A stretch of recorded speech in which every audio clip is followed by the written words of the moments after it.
what's up? It's Ashley, and this is a video I have been wanting to make for such a long time. It is Hades and Persephone retellings, so this is books that are fantasy but have a lot of romance.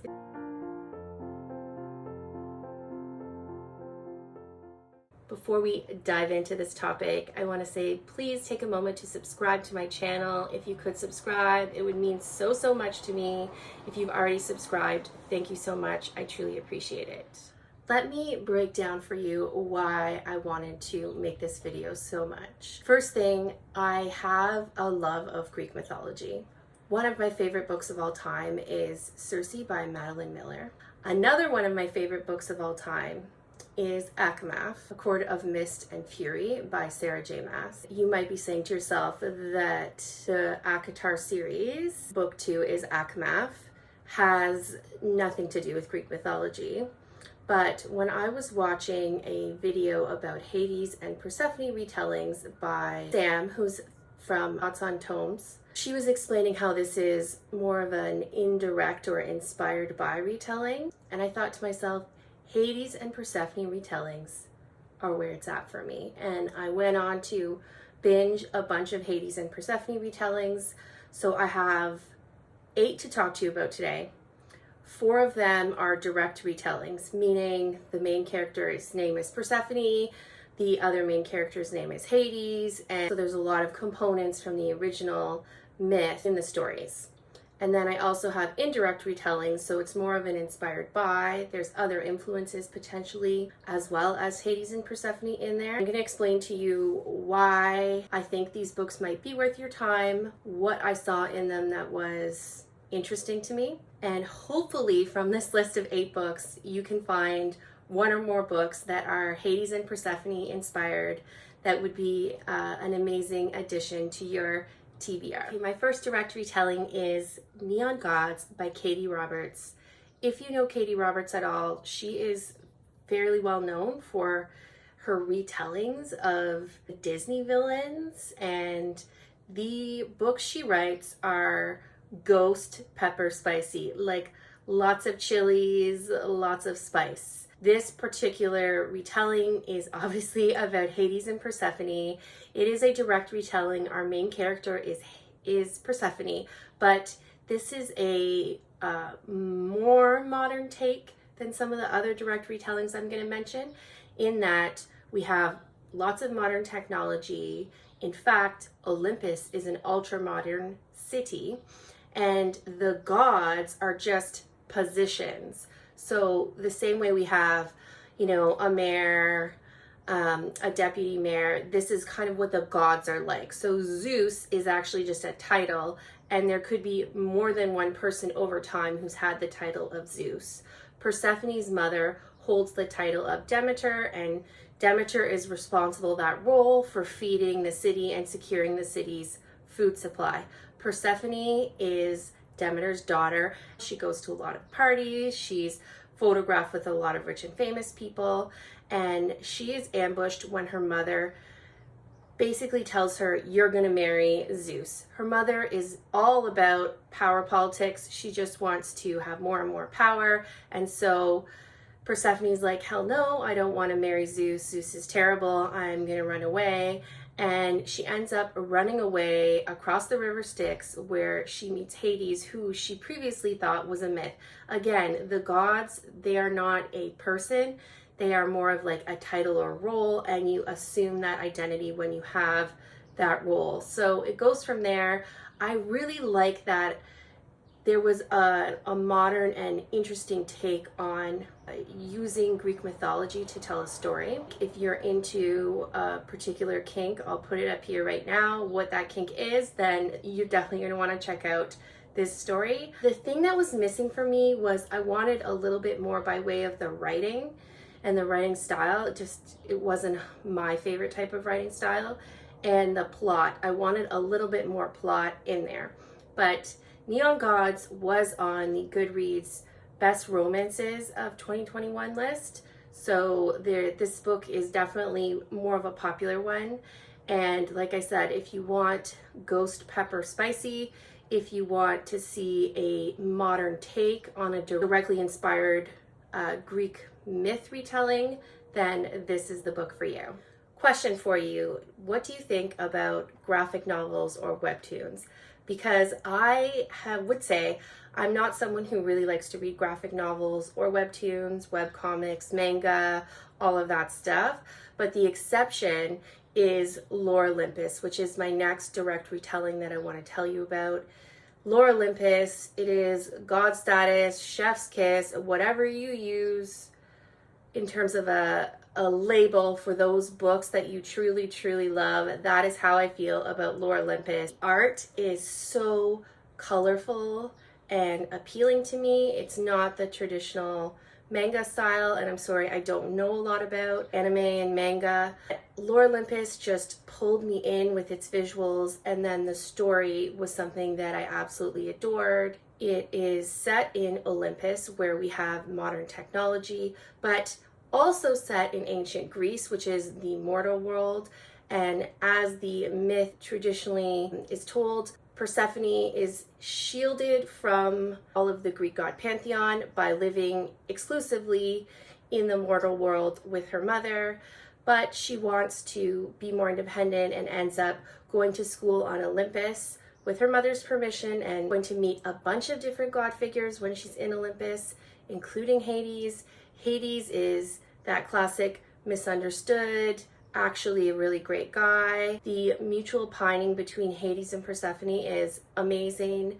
The webtoon actually deals with some very serious issues in a way that is very thoughtful. I think that Rachel Smith and her team have a very light touch when dealing with the particular issues that this webtoon takes on, and the trigger warnings are laid out very carefully and specifically for you. So if you are going to be triggered and you want to skip a particular part of the story, you can do that.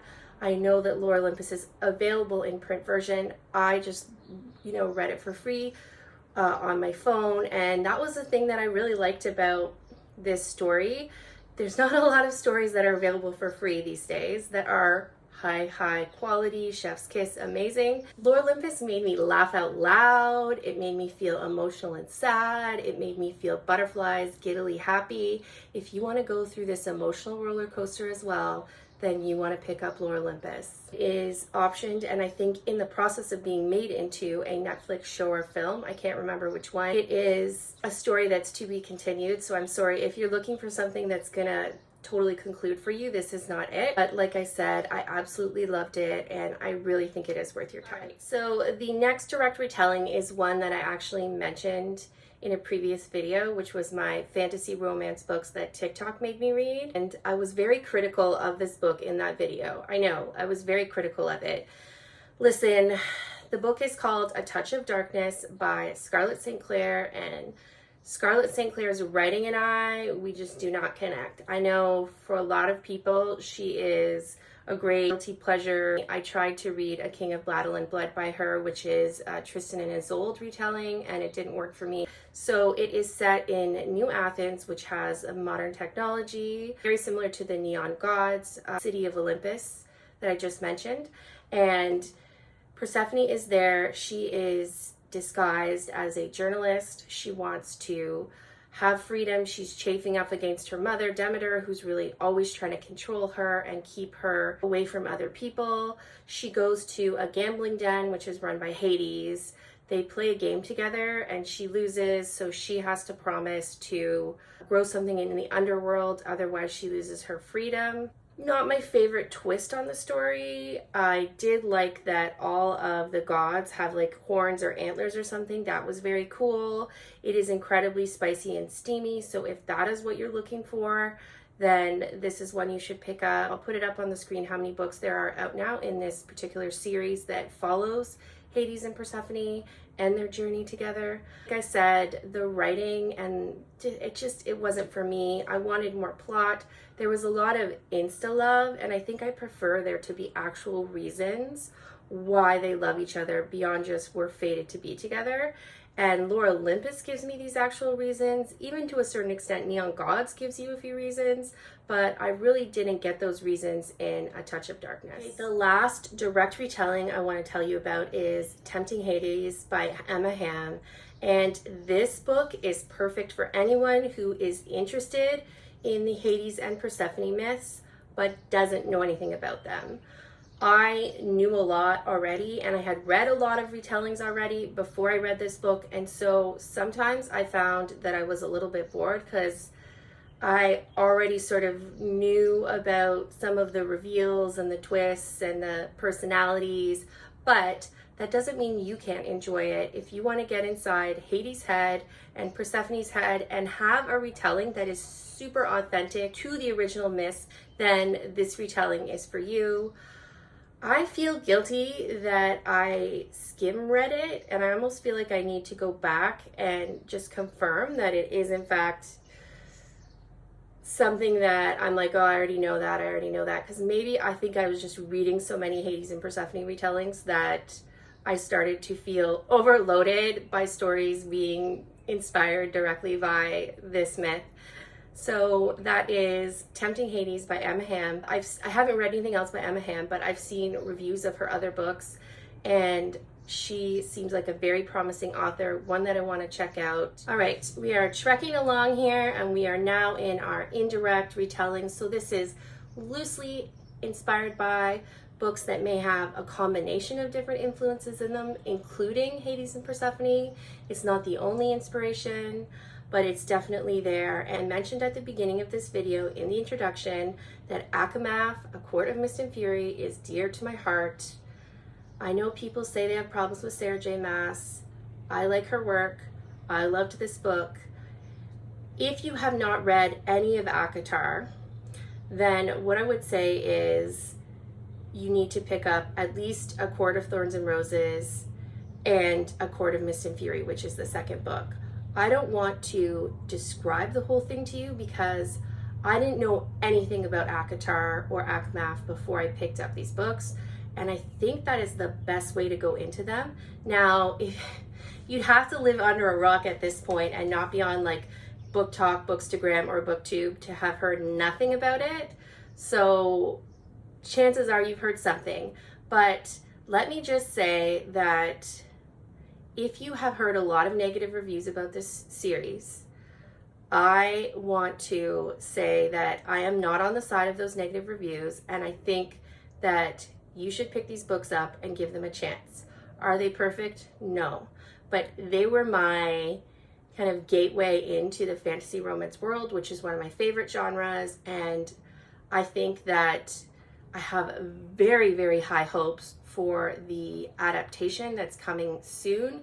It's got the same showrunner that did the Outlander series, if you like Outlander. So yes, the second book is Hades and Persephone inspired, but I don't want to give away anything that happens in that book. So read the first book, then read the second book. The first book is Beauty and the Beast inspired. Second book is Hades and Persephone. And as I said, it's one of my favorite all-time fantasy romance books. Okay, my next inspired by indirect retelling is A Deal with the Elf King.